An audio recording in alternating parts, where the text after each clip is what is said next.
Pelajar-pelajar perniagaan SPM, macam mana pula kalau soalan keluar tentang bentuk perniagaan franchise?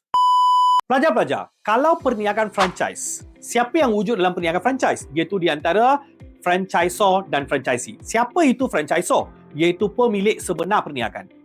Dan franchisee adalah orang yang pinjamkan perniagaan itu dengan gunakan dia punya logo ke, ataupun produk dia ke, ataupun resepi dia. Macam contohnya kita boleh tengok kepada jenis perniagaan macam McD dan juga KFC.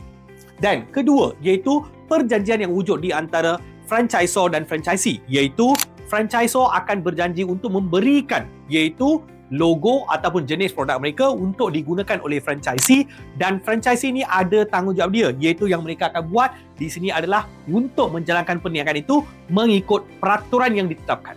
Maksudnya di sini perniagaan yang dibuat oleh franchisor dan franchisee adalah berdasarkan perjanjian yang dibuat dan tanggungjawab mereka supaya mereka tidak bercanggah dengan peraturan yang ditentukan.